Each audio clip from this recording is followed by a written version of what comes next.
ജനപ്രിയ ചാറ്റ് ആപ്പായ വാട്സാപ്പിൽ ഇനി പരസ്യങ്ങളും പെട്ടല്ലോ. ഇനി ആഡ് അതിന് സഹിക്കണല്ലോ എന്നാണോ ഇപ്പൊ ചിന്തിച്ചേ? എന്നാൽ ലാഭം നമുക്കും കിട്ടുമെങ്കിലോ?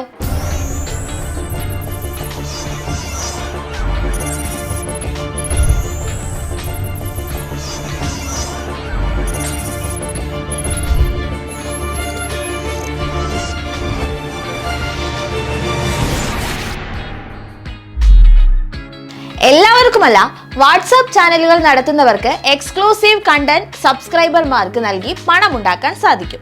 പരസ്യങ്ങൾ വരുന്നത് എങ്ങനെയാണെന്നാൽ, ഇൻസ്റ്റഗ്രാമിൽ കുറച്ച് സ്റ്റോറികൾ കണ്ടതിന് ശേഷം നിങ്ങൾ ഒരു പരസ്യം കാണില്ലേ, അതുപോലെ കുറച്ച് സ്റ്റാറ്റസ് അപ്ഡേറ്റുകളിലൂടെ സ്ക്രോൾ ചെയ്തതിന് ശേഷമാകും വാട്സാപ്പിലും പരസ്യങ്ങൾ കാണാൻ സാധിക്കുക. ചാറ്റ് ഫീഡുകളിലോ സംഭാഷണങ്ങളിലോ ആപ്പ് പരസ്യങ്ങൾ പ്രദർശിപ്പിക്കില്ല.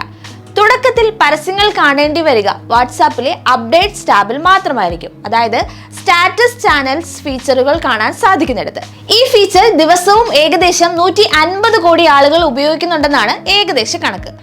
പേഴ്സണൽ ചാറ്റുകൾക്കിടയിലേക്കും ഗ്രൂപ്പ് സന്ദേശങ്ങൾക്കിടയിലും പരസ്യം ഉണ്ടാകില്ല. അതായത് വാട്സാപ്പിന്റെ ഇതുവരെ ലഭിച്ചു വന്ന സ്വകാര്യത തത്കാലത്തേക്ക് തുടരുക തന്നെ ചെയ്യും. ഉപയോക്താവ് ആരാണ് എന്ന് അറിഞ്ഞ ശേഷമായിരിക്കും പരസ്യം കണക്കാക്കുക എന്നതിനാൽ ഇനി സ്വകാര്യ എന്ന് പറയുന്നിടത്ത് അർത്ഥമുണ്ടോ അല്ലേ? ആ ചോദ്യത്തിനും ഉത്തരമുണ്ട്.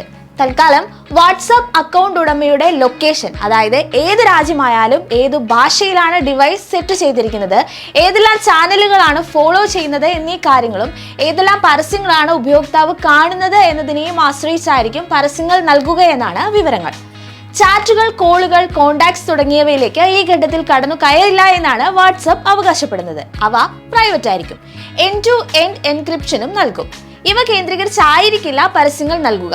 മെറ്റയുടെ അക്കൗണ്ട് സെന്ററിലെത്തി പരസ്യ പ്രിഫറൻസുകൾ മാറ്റാനും ഇപ്പോൾ സാധിക്കും. ഇനി പണം ഉണ്ടാക്കുന്നത് എങ്ങനെയെന്നല്ലേ? വാട്സാപ്പ് ചാനൽ ഫോളോ ചെയ്യുന്നവർക്ക് എക്സ്ക്ലൂസീവ് കണ്ടന്റ് നൽകി പണം ഉണ്ടാക്കാനുള്ള അവസരമാണ് ഒരുങ്ങുന്നത്.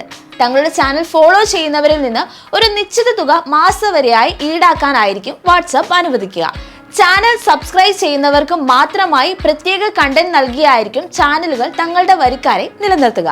എന്നാൽ ഇതെല്ലാം വാട്സാപ്പിന്റെ തുടക്കത്തിൽ ഉണ്ടായിരുന്ന പ്രഖ്യാപിത ലക്ഷ്യങ്ങളിൽ നിന്നുള്ള വ്യതിചലിക്കലാണെന്ന് ചൂണ്ടിക്കാണിക്കപ്പെടുന്നുമുണ്ട്. പരസ്യങ്ങൾക്ക് ആതിഥേയത്വം വഹിക്കില്ല എന്നായിരുന്നു വർഷങ്ങളോളം ആപ്പിന്റെ നിലപാട്. ആപ്പിന്റെ സൃഷ്ടാവും മേധാവിയുമായ ജാൻ കോവും പറഞ്ഞിരുന്നത്, പരസ്യം കടന്നു വന്നാൽ ഉപഭോക്താവെ നിങ്ങളാണ് ഉൽപ്പന്നമെന്നായിരുന്നു. സന്ദേശ കൈമാറ്റ ആപ്പുകളിൽ നിന്ന് വരുമാനം ഉണ്ടാക്കാനുള്ള ശരിയായ രീതി പരസ്യങ്ങളല്ല എന്നും ജാൻ പറഞ്ഞിരുന്നു. അദ്ദേഹത്തിൽ നിന്ന് 2014 മെറ്റ മേധാവി മാർക്ക് സക്കർബർഗ് $19 ബില്യൺ നൽകി വാട്സാപ്പ് വാങ്ങുന്നത്. നാളിതുവരെ ഇരുവരും പരസ്യം വേണ്ട എന്ന നിലപാടാണ് പറഞ്ഞുകൊണ്ടിരുന്നത്. ഒരു തരത്തിൽ പറഞ്ഞാൽ സ്റ്റാറ്റസ് അപ്ഡേറ്റ് നടത്താത്തവർക്ക് പുതിയ മാറ്റം അനുഭവവേദ്യമാകില്ലെന്നും ഒരു വാദമുണ്ട്. എന്തായാലും വാട്സാപ്പിന്റെ കേന്ദ്രത്തിൽ സ്വകാര്യത ഇപ്പോഴും നിലനിൽക്കുന്നുവെന്നാണ് ആപ്പ് പ്രവർത്തിപ്പിക്കുന്നവർ അവകാശപ്പെടുന്നത്. അത് നിലനിർത്തി തന്നെയായിരിക്കും പുതിയ അപ്ഡേഷൻ ക്രമീകരിക്കുക എന്നുമാണ് അവർ അവകാശപ്പെടുന്നത്.